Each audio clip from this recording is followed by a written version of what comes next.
Well, Mark, thanks for that very generous introduction. It's great to be here with all of you, and it's always great to visit our outstanding Canadian allies. Although I have to admit, I'm glad this conference isn't held in February. Americans and Canadians share a deep commitment to freedom, to human rights, and human dignity. So we're here in Halifax not just because of our common interests. We're here because of our shared values. Now, the city of Halifax is an extraordinary natural harbor, and this conference has always provided a wonderful harbor of its own for fellow democracies to come together and to work through the great security challenges of the day. And as partners in that work, I'm especially pleased that we're joined by an outstanding bipartisan delegation from the United States Congress. It's also great to see so many friends and colleagues, including my counterparts and friends from our allied and partner countries. And I'm especially moved that we're joined today by several leaders of the embattled nation of Ukraine, including the Deputy Prime Minister. Let's give them a hand.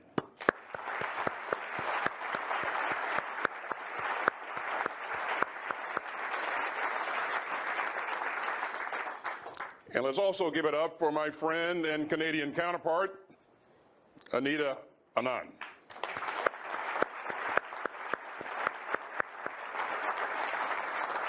Minister Anand is always thoughtful and clear-eyed and dynamic. And Anita, I'm delighted to be here in Nova Scotia, the province where you were born and raised. Now, it's great to be in Canada for my first visit as Secretary of Defense. Canada has long been an extraordinary ally to the United States. Canadian troops are standing strong today with our NATO allies in Latvia. Canadians flew with us to save innocent lives in Kosovo and fought by our sides in Afghanistan after 9/11. And the world has witnessed the valor of Canada's troops again and again, from Vimy Ridge to Juno Beach and from Korea to Kuwait. And you know, I saw their courage firsthand during my own time in uniform when brave Canadian forces joined the coalition to fight the terror of ISIS.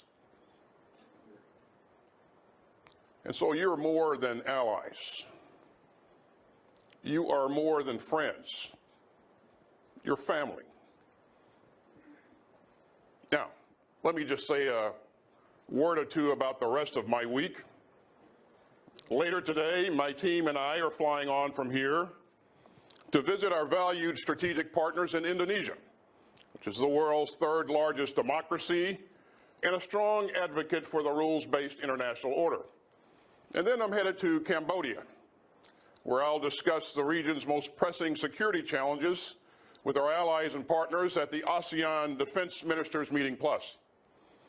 And this will be my 5th visit to the Indo-Pacific as Secretary of Defense and my 3rd visit to Southeast Asia.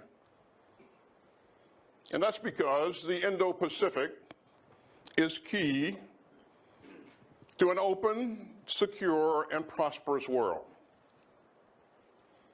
And the U.S. Defense Department's pacing challenge is an increasingly assertive China. A China that's trying to refashion both the region and the international system to suit its authoritarian preferences. And so keeping the international system open and secure is at the heart of everything that we do. But today, that stable system, that open system, is under threat. And not just from the generational challenge of the People's Republic of China, but from a tragic, devastating war in the heart of Europe. And that's what I'd like to discuss today. Now, we start from a position of moral clarity. Ladies and gentlemen, Russia chose war. Russia chose aggression, but Ukraine chose to fight back. And Ukraine chose to defend itself. And the world came together to help. President Biden has rallied nations of goodwill, as he put it, to stand against the global politics of fear and coercion. And ever since Russia's all-out invasion of Ukraine on February 24th, countries from around the world have rallied behind some clear first principles.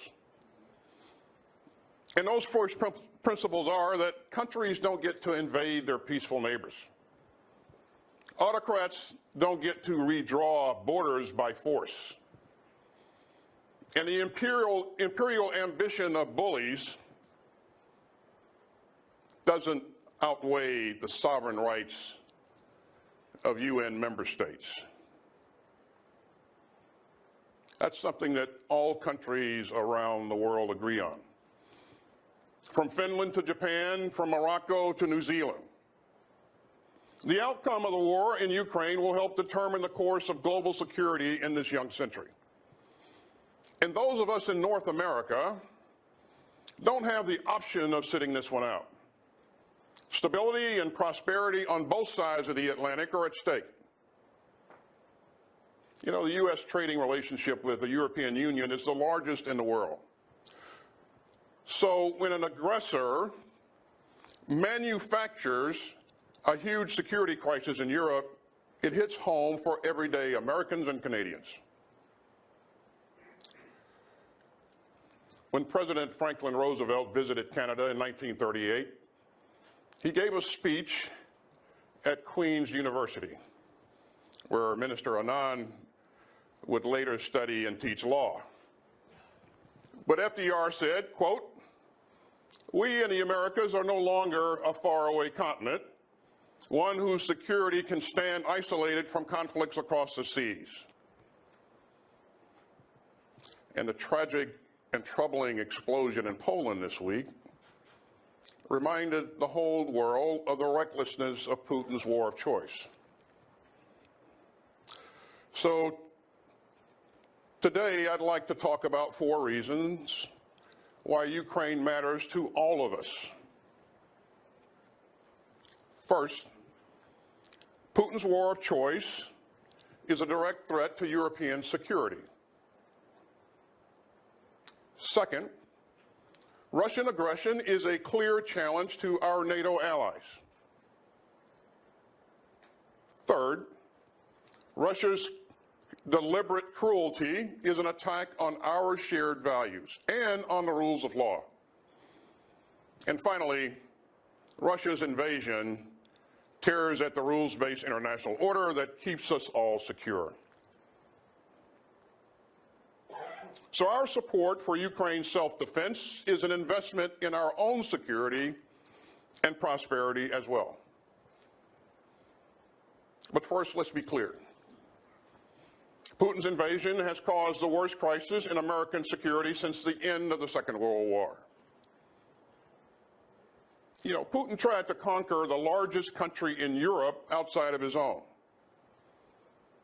And a member of the UN Security Council tried to deny democracy to more than 43 million people.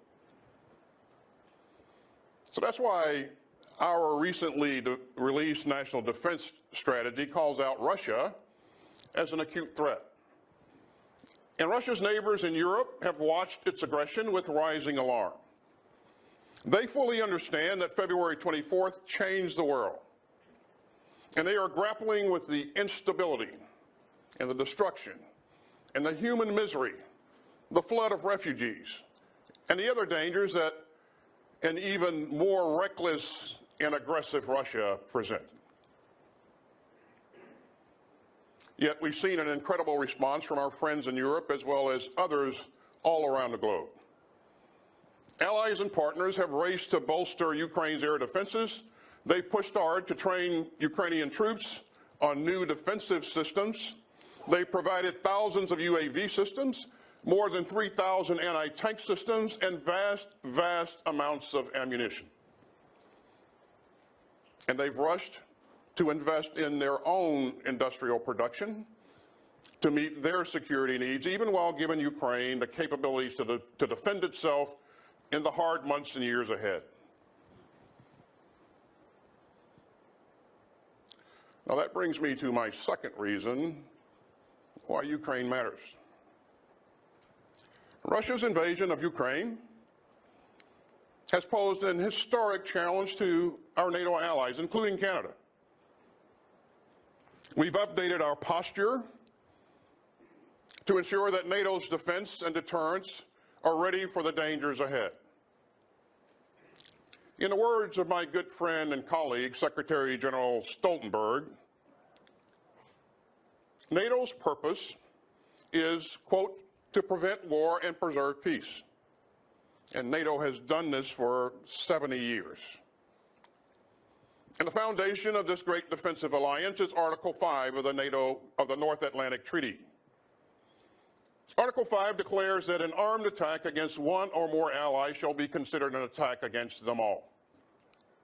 That's our commitment, and it is ironclad. As the National Defense Strategy says, we'll continue to focus on deterring Russian attacks on our NATO allies and reinforcing our treaty commitments, and we'll work with our outstanding allies to increase interoperability and to share intelligence and to improve our resilience against attack and coercion. And so since February, we've moved swiftly and surely to reinforce our NATO allies. NATO has strengthened its forward defenses and enhanced its forces on its eastern flank.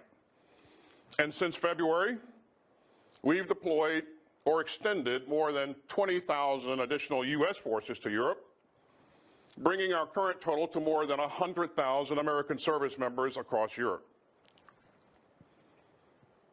In Poland, we have permanently forward stationed the 5th Corps Headquarters Forward Command Post, an Army Garrison Headquarters, and a Field Support Battalion. Now, those are the first permanent U.S. forces on NATO's eastern flank.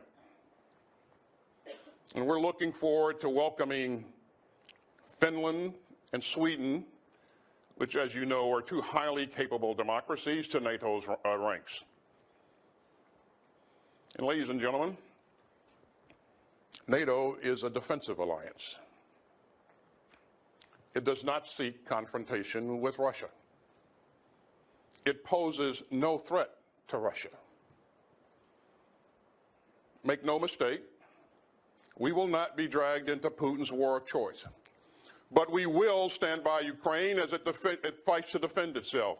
And we will defend every inch of NATO territory, and we will continue to strengthen NATO's collective defense and deterrence.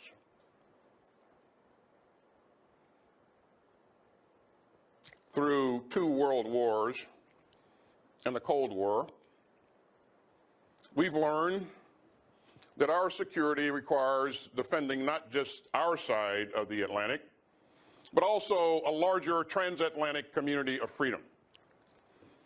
And as Russia has looked to others for help, it has actually caused new security concerns for allies and partners beyond NATO. Russia has turned to Iran and North Korea to help its assault on Ukraine, including using Iranian drones to kill Ukrainian citizens. And Iran is gaining important battlefield experience. And this kind of irresponsible behavior from Iran and the DPRK is a serious concern for our allies and partners in the Middle East and in the Indo-Pacific. Now that brings me to my third reason why Ukraine matters. You see, there are still rules in war. And if a big power can flaunt those rules, it encourages others to defy international law and international norms. So we are determined to defend those rules, and especially the bedrock principle of non-combatant immunity. Because the more that it's eroded, the more dangerous our world becomes. You see, Russia isn't just waging a war of aggression. It's also deliberately attacking civilian targets and civilian infrastructure with no military purpose whatsoever. Now, these aren't just lapses. These aren't exceptions to the rules. These are atrocities. And Russian military barrages have left innocent Ukrainians without heat and water and electricity. And we've seen schools attacked. We've seen children killed, hospitals bombed, and centers of Ukrainian history and culture reduced to rubble. And Russia has killed thousands of civilians in Ukraine, according to the UN. And more than 7 million Ukrainian refugees have fled to other countries. And all this comes after disturbingly radical statements from Russia's leaders. You know, days before his invasion, Putin declared that, quote, modern Ukraine was entirely created by Russia. Now, that's an alarming preview of Putin's vision. A vision of a world in which autocrats decide which countries are real and which countries can be snuffed out. And as President Biden said at the UN General Assembly, quote, this war is about extinguishing Ukraine's right to exist as a state, plain and simple. And then he added, whoever you are, wherever you live, whatever you believe in, that should make your blood run cold. And it has. And that's why so many nations of goodwill have stepped up to fight for Ukraine's right to defend itself. And that's why the world rejected Russia's bogus referenda, its claims to annex sovereign Ukrainian territory, and its hollow assertions that Ukraine is somehow a part of Russia. And that's why 141 countries, let me say that again, 141 countries in the UN General Assembly stood together to condemn Russia's lawless war of choice. Now, the ripples of Russia's invasion have traveled far, far beyond Europe.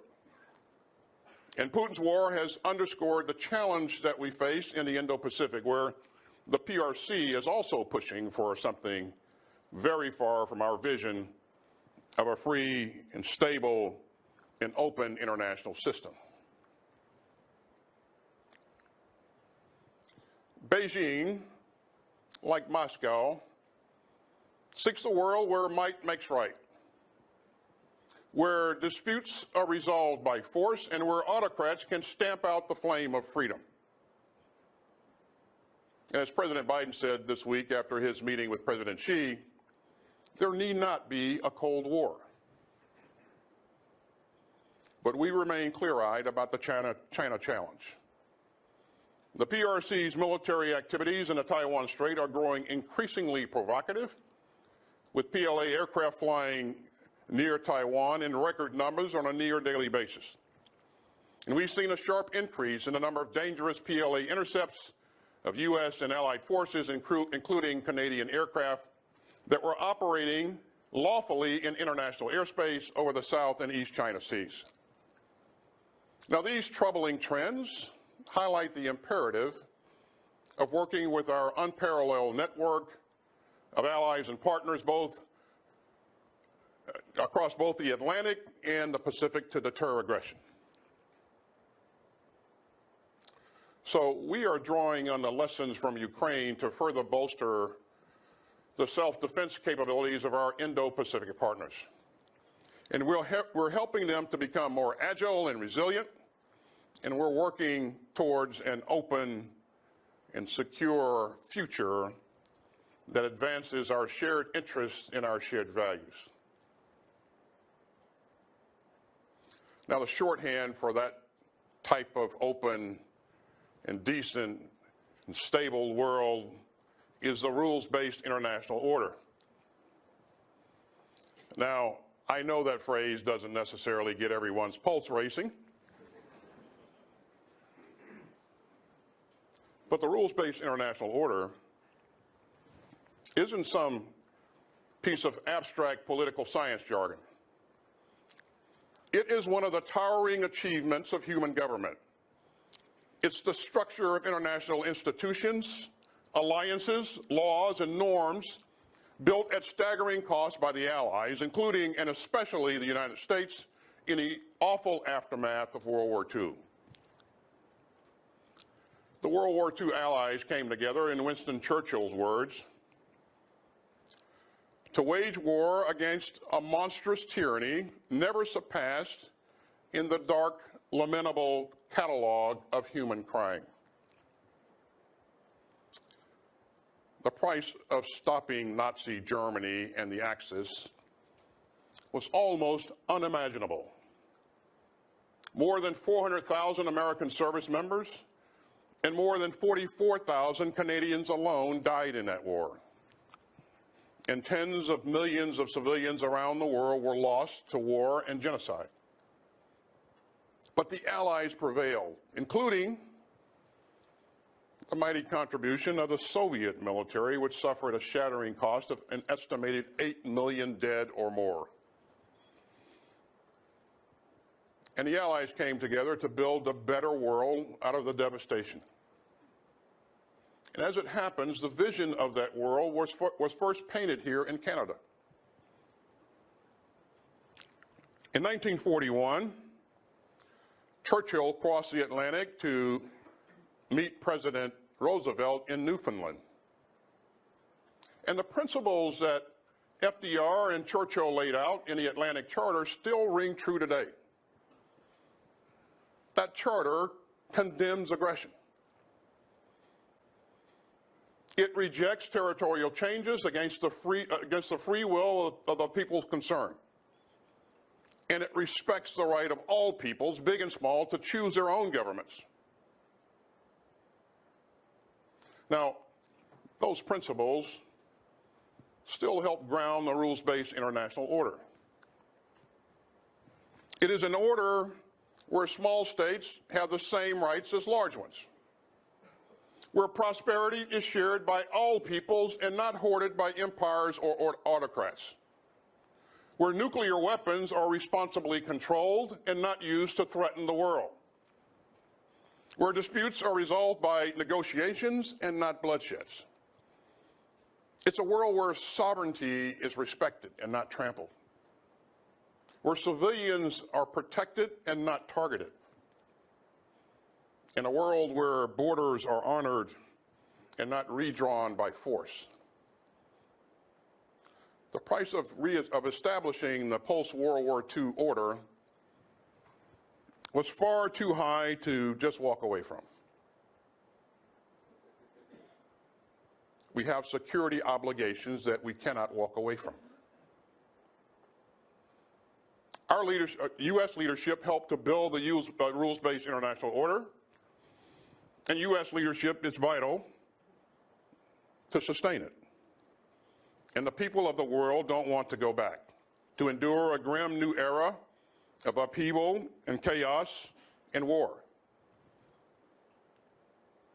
And Russia's invasion offers a preview of a possible world of tyranny and turmoil that none of us want to live in. And it's an invitation to an increasingly insecure world haunted by the shadow of nuclear proliferation. Because Putin's fellow autocrats are watching. And they could well conclude that getting nuclear weapons would give them a hunting license of their own. And that could drive a dangerous spiral of nuclear proliferation. Putin's war of choice shows the whole world the dangers of disorder. That's the security challenge that we face. It is urgent and it is historic, but we're going to meet it. Ladies and gentlemen, the basic principles of democracy are under siege around the world. But we meet here among friends who share our democratic values. That at home, that means that we cherish free and fair elections.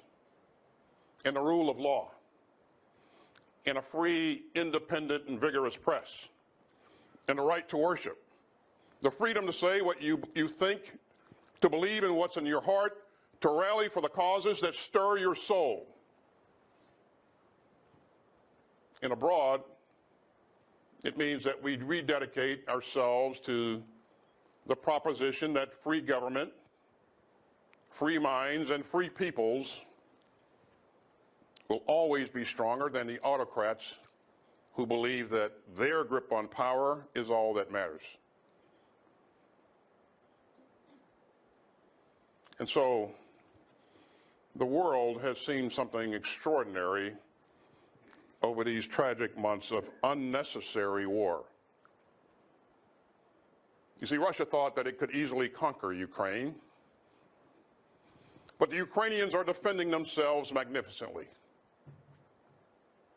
Russia thought that the West would splinter, but our allies and partners stand united and firm. Russia thought that democracy was a spent force, but free people everywhere have rallied behind Ukraine's right to self-defense. Now, we know that hard times may lie ahead as Ukraine faces a harsh winter. And as Russia's position on the battlefield erodes, Putin may resort again to profoundly irresponsible nuclear saber-rattling. But we will meet these challenges together. And we will continue to draw inspiration from the Ukrainian people. You know, just days ago, a father in Kyiv waited calmly to fill up a container of water for his wife and her newborn baby. His family was living without heat during rolling blackouts. And he said that however bad the winter might be, it was better than giving in to tyranny. Now that's the spirit of Ukraine. That's the spirit that won the Battle of Kyiv, that retook Snake Island and freed Kherson and Kharkiv. And it shows the moral power of our free people fighting to defend their lives, their country, and their unalienable rights. You know, the Russians have a massive military and impressive weapons. But it hasn't helped them prevail in a campaign of conquest and cruelty. And the reason is simple. You see, war isn't just about the weapons. It's about the cause. And it's about those who fight for it. And as President Biden has said, Ukraine will never be a victory for Russia. For free people refuse to live in a world of hopelessness and darkness. And the Canadian Parliament heard a similar message from another American president back in May of 1961, when John F. Kennedy made his first foreign trip of his presidency. Our alliance, he declared, is born not of fear, but of hope. And ladies and gentlemen, we are the guardians of that alliance born of hope. And I believe that our support for the forces of freedom in Ukraine will hold fast in any season or any storm. And free people always refuse to replace an open order of rules and rights with one dictated by force and fear. And that's why Ukraine matters. Because rules matter, sovereignty matters, and freedom matters. Thank you. Thank you.